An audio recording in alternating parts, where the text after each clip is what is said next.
Os. Welcome to Shotokan Lab. In this series, we're diving deep together into the hidden biomechanics of Shotokan karate. No myths. No mysticism.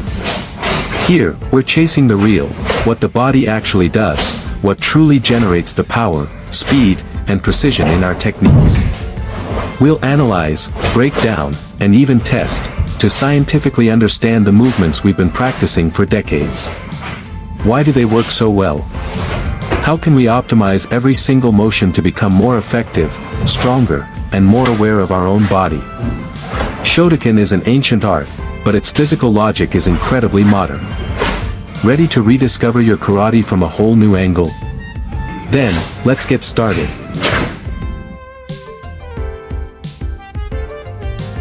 Today, we're tackling a kick that looks simple but is truly formidable, Mae Geri. A kick often taught very early on, sometimes too quickly, and frequently misunderstood. Mae Geri is the front kick. Direct. No frills. Yet, in dojos around the world, you see it performed in 1,000 different ways. Some execute it slow and tense, others snap it like a whip.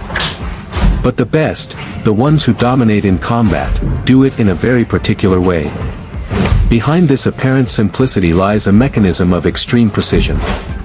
A strike capable of being faster than lightning, almost impossible to read, and surprisingly safe for the person executing it effectively. It's not a spectacular kick like Yoko Geri or Mawashi Geri. It's an effective kick. Direct. Relentless. Today, we're going to understand in depth why it's so fast, why it's so hard to see coming, and why it leaves you so little exposed after impact. Let's open up the mechanics. Chapter 1, Execution Speed. Let's start with the most obvious, speed. Among all karate kicks, Mae Geri is one of the fastest ever measured. Biomechanical studies on experts confirm, the complete execution, from chamber to return, takes an average of 0.22 seconds for a high-level practitioner. To put that in perspective, a human blink lasts between 0.3 and 0.4 seconds. In concrete terms, the kick leaves, strikes, and returns, before the eye has even finished blinking. The opponent literally doesn't have time to see the full movement. The foot's maximum speed often reaches 65 km per hour, or even more in some athletes. But the most important thing isn't this raw speed itself. It's how it's generated. This speed isn't created by brute muscle force, as one might think by tensing the whole body. On the contrary, it comes from total relaxation, perfect timing, and flawless coordination of the entire body, from the ground all the way to the foot. For almost the entire movement, the body stays relaxed. No unnecessary tension. No premature tightening. It's only in the last 10 to 15 centimeters that the entire kinetic chain explodes at once. Peak speed arrives very late, between 85 and 90% of the movement. The foot even continues accelerating until 5 or 10 centimeters from the target. This is what's known as terminal acceleration. Result? The kick lands before the brain even registers pain. The human nervous system takes about 300 milliseconds to transmit and process a pain signal. An expert's Mae Geri strikes in under 220 milliseconds round trip. The opponent takes the impact, but their brain hasn't yet processed what happened. They don't react. They don't understand. They don't even feel pain yet. And by then, the kick is already over. In other words, Mae Geri creates a decisive neurological advantage. The body absorbs the blow before the brain has time to interpret it. It's already done. Chapter 2, The Hidden Trajectory. Most people think Mae Geri is a straight kick. A perfect line. A simple, predictable trajectory. That's a major mistake. An optical illusion that Shotokan exploits to perfection. Because the human eye doesn't accurately read micro-deviations. It reads overall shapes, general intentions. And Mae Geri exploits exactly that cognitive and perceptual weakness. In reality, Mae Geri is a deeply hidden kick. It all starts with the knee rising high and straight forward. And that knee masks everything. The opponent's eye naturally follows the knee, it's the most visible, highest point. Meanwhile, the foot stays hidden behind it, in the visual shadow.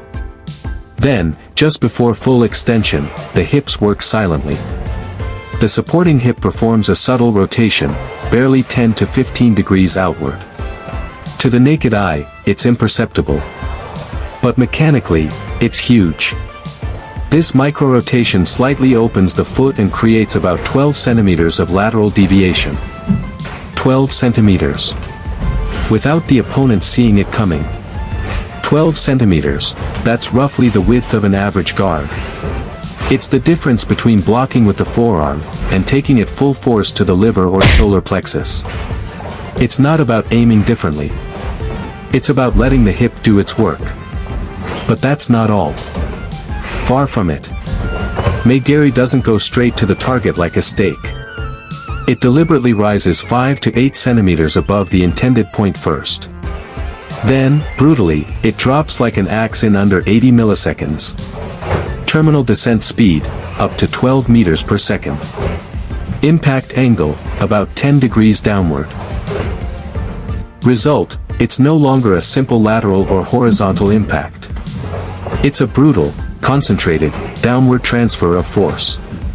A true hammer effect. You think you're seeing a kick coming straight at you. You expect a linear strike. You prepare your guard for a level impact. But the strike comes from above. Diagonally. From outside to inside. Too late to adjust. Mae Geri is deceptive. Because it's never where you expect it. Chapter 3, The Safe Withdrawal. In real combat, the strike itself is never the real danger. The real danger is what happens right after impact. Many practitioners only think about landing the hit. Very few think about what comes immediately afterward. And yet, that's where most counters land. That's where many get swept, grabbed, or thrown.